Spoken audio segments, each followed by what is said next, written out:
And this is how it goes. The person who sends this says this: Our dad, who is 77 years old, is now back home to mom after squandering all he had in Nairobi with women.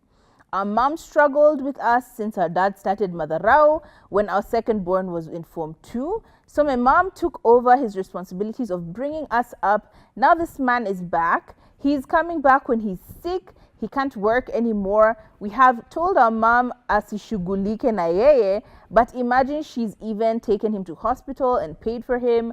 We don't know what to do with this man because I don't even go to see him. And this is a difficult conversation. Your dad disappeared on you guys when your sibling was in Form 2, has continued to stay away, squandering money, living la vida loca, enjoying his time with women, and now he's back. He's sick. He can't do anything. He literally cannot work.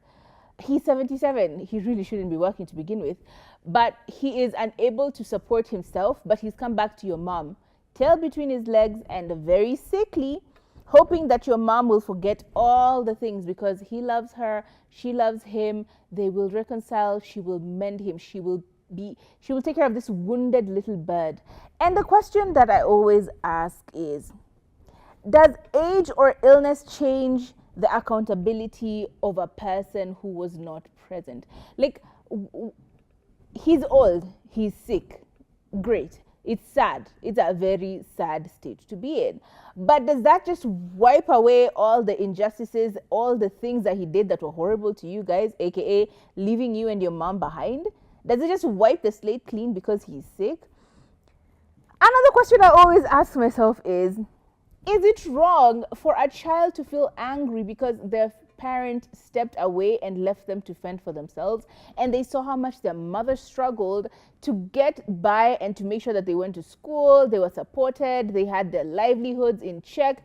Like, is it wrong that you now look at your dad and you're like, hey, no, I don't want to see you. I am not coming to see you at hospital even if you're sick. And I am now angry at my mom for taking up this responsibility again, which is really not her business. Again, difficult question. Another one is, why would a mother still take care of this person who has clearly been a deadbeat dad, left them kwamata? Like, this man is doing the exact same thing he demanded of her when he left. Like, he left her with nothing. She had to figure it out on her own.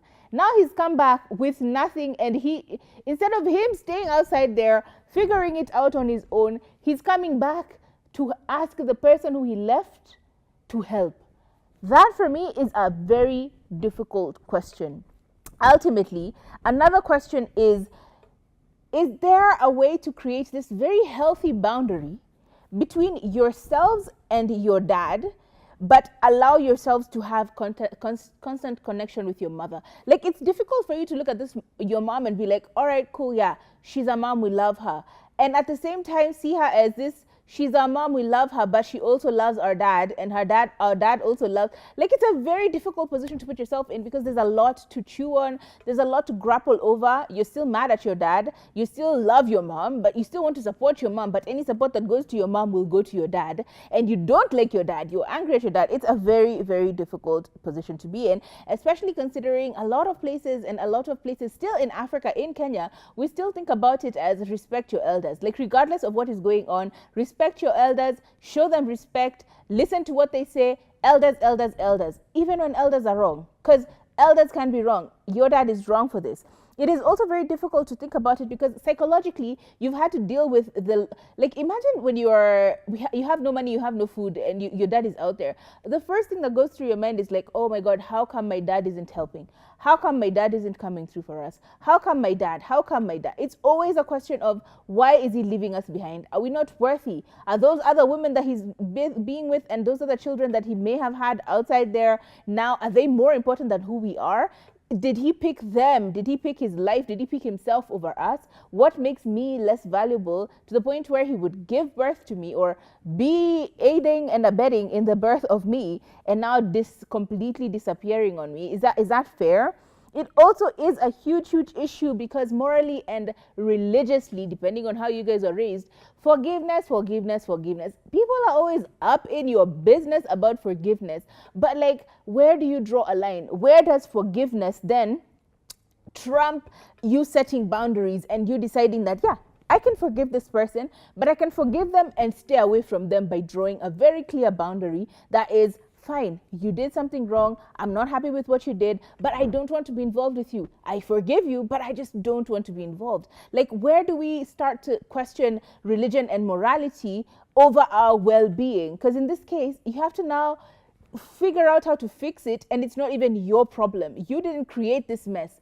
This was a problem that was created by someone else, was brought to you, and now you have to find a way to solve it. Oh, hell no. There is also the issue of gender roles, because in as much as you say in the early 90s and even in the 2000s, women were the taking care of the household and men were the ones who were out there working hard and whatever. If you really look at the reality of matters, women were not staying at home. They were often the ones who were actually taking care of things, covering the shame of their husbands, so that nobody knows. Oftentimes you'd find that women were actually the breadwinners. They were the ones who were figuring out, what are the children eating, what are the children dying. They were the ones having to sort all these things out. But the guise of men are providers and the man provides, and the way women covered them makes it impossible for you to see some of these very, very clear stories. So question is it wrong for the person who was supposed to be providing for you, who disappeared, to then ask the person who he left behind to help him financially? And more importantly, I would like to know from you, have you been in this situation? And if you were in this situation, how did you deal with it? Here's what I think in general. I think forgiveness is a very, very personal journey, and accountability is still very necessary in this case. If this person wants to be forgiven, they actually have to show with evidence, like almost like writing an essay, 10 marks. 10 marks being you forgiving them. They have to clarify why they have the audacity, or why they would feel the need to come to you and ask you for your forgiveness. It is yours to give. They need to justify you forgiving them. That is just my opinion. Forgiveness is easier said than done. And oftentimes it's so easy to forgive, but it is so difficult to forget, because there's a lot to forget here. So I think you have to come to a decision yourself on whether or not you want to forgive this person. But even still, the bigger issue is, are they accountable for what they did, or are they glossing over it simply because they're sick and hoping that y'all just forget, right? Let us know how you solve this situation. Let us know what way you lean. I would be very curious to get an update from you. So please let us know what your thoughts are. I've told you what I think this should be. If you have any opinions on what exactly this young, beautiful woman should do along with her siblings, let us know on the number below, right? Let us know on the number right here, and we will read it tomorrow. But for now, in case you've realized, Turi was not here. She had a little family emergency, so she'll be here tomorrow, same time, same place. I will also be here tomorrow, and we will see you then. Bye.